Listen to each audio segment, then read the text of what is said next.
Okay, students, we'll start the first chapter in SS. What is the name of the chapter? Celestial bodies means आकाशीय पिंड. आकाश में जो चीजें हमें दिखती हैं उसके बारे में हम पढ़ेंगे. Okay? Let's see what is this. One night, Lakshmi was playing with her brother Gautam. एक रात लक्ष्मी अपने भाई गौतम के साथ खेल रही थी. Suddenly, अचानक she looked through the window and saw that the moon was shining in the sky. अचानक उसने खिड़की के बाहर देखा और देखा कि चंदा मामा बाहर अच्छे से चमक रहे थे. The shining moon attracted her. चमकता हुआ चांद उसे बहुत अच्छा लगा, उसे बहुत अट्रैक्ट किया, आकर्षित की. She also saw that the whole sky was full of beautiful stars. उसने ये भी देखा कि पूरा आकाश इतने सारे तारों के साथ चमक रहा था. She asked Gautam, उसने गौतम से पूछा, Does the sky have only the moon, the stars and the sun? Gautam से उसने क्या पूछा, क्या आकाश में सिर्फ चंदा, तारे और सूर्य होता है? गौतम स्माइल, गौतम मुस्कुराया और कहा and said, No sister, नहीं बहना, the sky is very vast. आकाश तो बहुत बड़ा है, बहुत लार्ज है. It has planets, satellites and asteroids also. आकाश में तो planets हैं, ग्रह, satellites, उपग्रह and asteroids. Asteroids क्या होते हैं उसके बारे में हम पढ़ेंगे इस लेसन में आगे. Lakshmi was surprised. लक्ष्मी बहुत आश्चर्य में थी. She wanted to know more about the mysterious sky. Lakshmi को इस रहस्यमयी आकाश के बारे में और बहुत कुछ जानना था. Okay, so the next day, इसलिए दूसरे दिन Gautam went to his teacher with Lakshmi. Lakshmi के साथ गौतम अपने टीचर के पास गया. His teacher was happy to tell them about the universe and the solar system. उसके टीचर उन दोनों को ब्रह्मांड और सोलर सिस्टम के बारे में बता के बहुत खुश हुए. This is what he told them. अब हम ये पढ़ेंगे कि उसके टीचर ने क्या क्या बताया.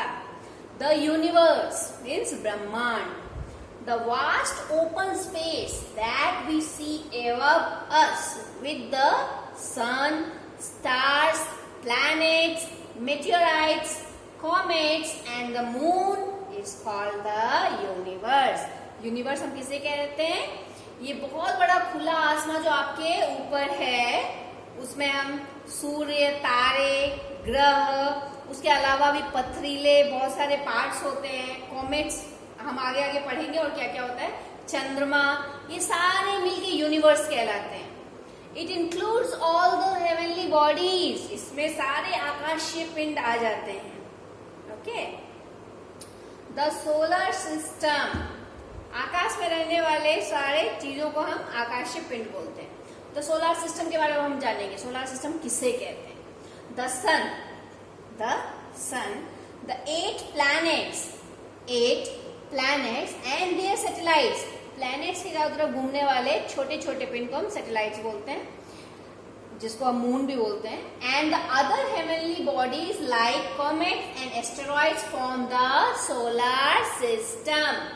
सूर्य, ये 8 ग्रह के चारों तरफ घूमने वाले सैटेलाइट्स और दूसरे चीजें, छोटे कॉमेट्स या एस्टेरॉइड्स, ये सब मिलके क्या कहलाते हैं? Solar system. इस सोलर सिस्टम आप क्या देख रहे हो? देखो, दिस इज सन. ओके, सन के सबसे पहला ग्रह कौन सा है? Planet mercury. The second is Venus. Third one is earth. Fourth one is Mars. Fifth is Jupiter, sixth is Saturn, seventh is Uranus and eighth is Neptune. कुछ साल पहले तक, लगभग 2006 तक, प्लूटो भी इस ग्रह में आते थे सोलर सिस्टम में. बट 2006 में एक इंटरनेशनल मीटिंग में उनको, प्लूटो को सोलर सिस्टम की गिनती से बाहर निकाल दिया गया. उन्हें प्लूटो को दूसरे एस्ट्रॉइड्स या उनके साथ रखा गया. प्लैनेट्स की डेफिनेशन से बाहर निकाल दिया गया. Okay, let's see planets. What do you mean by planets? A planet is a heavenly body that circles around the sun. Planet एक बहुत बड़ा सा वस्तु है, मीन्स नॉट वस्तु, प्लैनेट एक बहुत बड़ा सा चीज है, आकाशीय पिंड है जो सन के, सूर्य के चारों तरफ चक्कर लगाता है. It gets its light from the sun. उसे अपना रोशनी कहां से मिलता है? सन से. There are 8 planets in our solar system. हमारे सोलर सिस्टम में कितने प्लैनेट्स हैं? 8 प्लैनेट्स. ओके, इन प्लैनेट्स के बारे में देखिए क्या क्या लिखा हुआ है. The summary of the 8 planets of the solar system is given below. Let's see. Mercury closest to the sun. अभी आपने चेक किया था ना, सन के सबसे नजदीक क्या है? Mercury. The smallest planet, 8 planets में सबसे छोटा प्लैनेट. और इस प्लैनेट की खासियत क्या है? इसके चारों तरफ रिवॉल्व होने वाला कोई भी सैटेलाइट नहीं है. सेकेंड इज वीनस, द सबसे हॉटेस्ट एंड ब्राइटेस्ट प्लैनेट. सबसे ज्यादा चमकदार और सबसे गर्म planet. Called the morning and evening star. सुबह और शाम का तारा. आकाश में हमें बहुत सबसे ज्यादा चमकता हुआ चीज दिखता है. Has no satellite. इसके भी चारों तरफ घूमने वाला कोई सैटेलाइट नहीं है. अर्थ called the blue planet. We all know Earth is called blue planet. Remember it. Only planet where life is known to exist. सिर्फ यही एक ग्रह है जिसमें हम जानते हैं कि लाइफ है. Has one satellite. एक सैटेलाइट है, natural satellite. What is that? Moon. Fourth is Mars. Called red planet. ये हमें दूर से रेडिश दिखता है, इसलिए हम इसे रेड प्लैनेट बोलते हैं. Has 2 satellites. से 2 सैटेलाइट हैं इसके. जुपिटर, सबसे बड़ा planet Jupiter, the largest planet, has 66 satellite. इसके चारों तरफ रिवॉल्व करने वाले 66 सैटेलाइट्स हैं. सबसे ज्यादा सैटेलाइट्स जुपिटर को है. सैटर्न, ये रिंग वाला प्लैनेट, ये आप देख के ही पता कर सकते हो. This is Saturn. Has rings around it. Saturn के चारों तरफ क्या है? रिंग्स है. Call the planet of rings, इसलिए हम इसे प्लैनेट ऑफ रिंग्स बोलते हैं. Has 62 satellites. इसके भी 62 सैटेलाइट्स हैं. यूरेनस, आउटर प्लैनेट, काफी दूर है इसलिए आउटर प्लैनेट. Has 27 satellites. कितने सैटेलाइट्स हैं? 27. And Neptune, the coldest planet, सूर्य से बहुत दूर है इसीलिए सबसे ज्यादा ठंडा planet Neptune. Farthest from the sun, sun से सबसे ज्यादा दूर. And has 39, it has 13 satellites. Okay. Now let's see. Join the dots and complete the diagram. आपको ये dots join करने हैं और ये diagram को पूरा करना है. Then name the 8 planets and color them. फिर सारे planets के naming कीजिए and सबको color कीजिए. Let's name it. चलो सबसे पहले यहाँ sun लिखिए आप. Okay. Then this is Mercury. Then Venus. Then Earth, then Mars, then Jupiter, Saturn, Uranus and Neptune. Okay? Now stars. अब हम पढ़ेंगे stars क्या होता है. A star is a huge ball of gases. Star क्या है? बहुत बड़ा गैस का गोला. It gives out its own light and heat. ये खुद का light means रोशनी और उष्मा, गर्मी उत्सर्जित करता है. The sun is the nearest star to the earth. Remember this line. Earth का सबसे नजदीक का तारा कौन है? सन.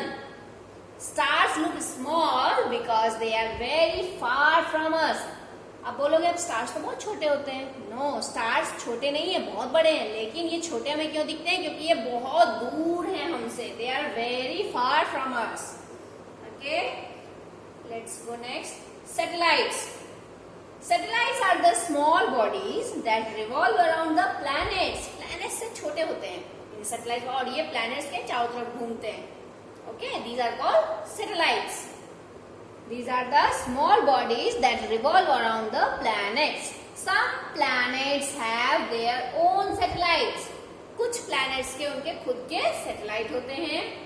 The moon is the natural satellite of the earth. Moon क्या है? प्राकृतिक सैटेलाइट है अर्थ का. It has no light of its own. Moon को खुद का लाइट कुछ नहीं है, वो खुद से लाइट उत्सर्जित नहीं करता है. It shines because it reflects the light of the sun. क्यों चमकता है वो, हमें चमकता हुआ रात में क्यों दिखता है?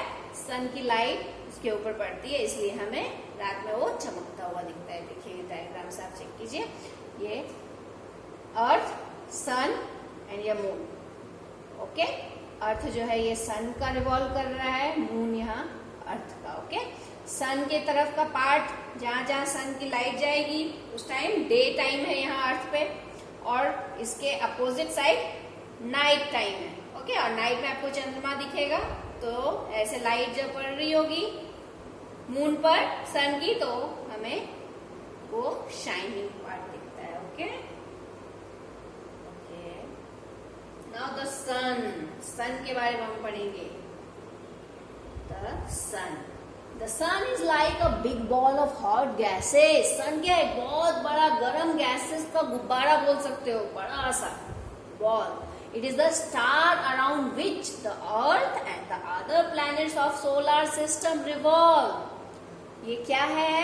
It is the star around which, एक स्टार है जिसके चारों तरफ अर्थ और दूसरे प्लैनेट्स रिवॉल्व करते हैं। So the sun is the head of the solar system. इसलिए सोलर सिस्टम का हेड है कौन? सन। The sun appears to be larger and brighter than other stars because it is much nearer to the earth than any other star. सन हमें बहुत बड़ा क्यों दिख रहा है? क्योंकि वो दूसरे स्टार्स से कंपैरेटिव अर्थ के बहुत नजदीक है। Okay, it is the main source of life on the earth since it gives us heat and light. वो मेन सोर्स है लाइफ का अर्थ पे, क्योंकि हमें वो गर्मी और लाइट देता है। Okay, the moon, the earth moon is the brightest object in the night sky. Earth का मून जो है वो सबसे ज्यादा चमकदार चीज है रात में स्काई में। Okay, the moon has no light of its own. Moon का खुद का लाइट नहीं है, it gets its light from the sun. उसे अपना चमक कहां से मिलता है? अपना लाइट सन से मिलता है। Since the moon is nearer to the earth it appears to be much bigger than the stars. Moon earth से बहुत नजदीक है, इसलिए वो दूसरे स्टार से बहुत बड़ा दिखता है। Actually all the stars and the planets are much bigger than the moon. Moon तो सबसे छोटा है, मून से तो स्टार्स और दूसरे प्लैनेट्स बहुत बहुत बहुत बड़े हैं साइज में। Now MCQs, let's see. The dash gives us heat and light. Heat और light कहाँ से मिलता है हमें? sun से. Okay? The dash has no light of its own. खुद का लाइट किसके पास नहीं है? moon. Now next, meteoroids, meteors and meteorites. ये आप अच्छे से सुनिए, बहुत कंफ्यूजिंग है नेमिंग में। meteorites, meteorites क्या है? meteoroids. Meteoroids are small, rocky and irregular heavenly bodies which revolve around the sun. Meteoroids क्या है? छोटे, पथरीले और irregular, without any shape. कोई शेप नहीं, ऐसे आकाश पे जो सन को रिवॉल्व कर रहे हो, सन के अराउंड घूम रहे हो। Scientists believe that meteoroids are left over rocks during the formation of the solar system. वैज्ञानिकों का ऐसा मानना है कि जब सोलर सिस्टम बन रहा था तो उस टाइम जो लेफ्ट ओवर्स बच गए थे रॉक्स के, जो बचे कुचे रह गए थे, वो सब क्या है? meteoroids. Okay, meteors, what is this meteors? meteors are burning meteoroids. ये meteoroids ही हैं लेकिन burning, which we see as a bright streak of light that flashes for a moment across the sky. कभी कभी आप रात में देखते हो तारा टूटना बोलते हैं, तारा जैसे टूटता है लेकिन चमकता हुआ एक लाइट गिरता है, वो मेटियोर्स है। मेटियोर्स क्या है? ये मेटियोरॉइड्स ही हैं, जो जल चुका होता है पूरी तरह से, उसे मेटियोर्स कहते हैं। ओके, ये जलता है एकदम से आगे आके, इसलिए हमें क्या लगता है कि एक लाइट छोटी सी एकदम जलती हुई गिरती हुई दिखती है। Meteors are also called shooting stars, इसलिए इनका दूसरा नाम क्या रखा है? शूटिंग स्टार्स, टूटता हुआ तारा। Most of the meteors burn up completely before they reach the surface of the earth. ज्यादातर meteors पूरी तरह से जल जाते हैं जब तक वो धरती के एटमॉस्फेयर में पहुंचते हैं। मेटियोराइट्स क्या है? अभी आपने क्या क्या देखा?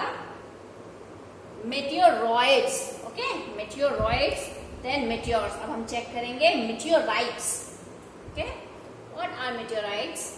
Some large meteoroids fail to burn completely and strike the Earth's surface. कुछ बहुत बड़े meteoroids, ओके, कुछ बहुत बड़े meteoroids जलते हैं बट पूरी तरह से नहीं जलते हैं और आके धरती से टकराते हैं, धरती पे गिरते हैं, सरफेस पे. A meteoroid which does not burn completely on entering the Earth's atmosphere and lands on the Earth's surface is known as meteorite. ऐसा मेटियोरॉइड जो पूरी तरह से नहीं जले और धरती के एटमॉस्फेयर में पहुंचने के बाद धरती के सरफेस पे गिरते हैं, इसे हम क्या बोलते हैं? Meteorite. Okay, now difference between meteors and meteorites. दोनों के बीच में डिफरेंस देखेंगे. सबसे पहले हमने क्या देखा? मेटियोरॉइड्स. ओके, मेटियोरॉइड्स अगर पूरी तरह से जल जाते हैं तो मेटियोर्स, और बच खुच के गिरते हैं धरती पे तो मेटियोरॉइड्स. तो इनका हम डिफरेंस देखेंगे. ये 4 पॉइंट्स के बेसिस पे हम डिफरेंस देखेंगे. बर्निंग, तो हम क्या जानते हैं? मेटियोर्स पूरी तरह से कंप्लीटली बर्न हो चुके होते हैं धरती पर पहुंचने से पहले. एंड मेटियोराइट्स क्या है? जो पूरी तरह से नहीं जलते हैं और धरती पर लैंड करते हैं, उन्हें हम मेटियोराइट्स बोलते हैं. Okay, now size. Meteors are very small in size. Meteors छोटे होते हैं साइज में, जबकि meteorites are very big in size. Damage. Meteors do not cause any damage. इनसे कोई डैमेज नहीं होता है मेटियोर से. क्यों? ये तो पूरी तरह बर्न हो चुके होते हैं धरती पे पहुंचने से पहले. जबकि मेटियोराइट ये बिना जले, अगर बिना जले भी वो गिरते हैं तो काफी बड़ा पार्ट होता है उनका, रॉक का, और एकदम से जब धरती पे इतने स्पीड के साथ गिरते हैं तो धरती पे बहुत बड़ा गैप बना सकते हैं, क्रेटर बना सकते हैं, होल बना सकते हैं, जिससे बहुत डैमेज हो सकता है. कोई कोई बहुत बड़ी बड़ी सिटी के साइज के भी मेटियोराइट्स हो सकते हैं. Scientific studies.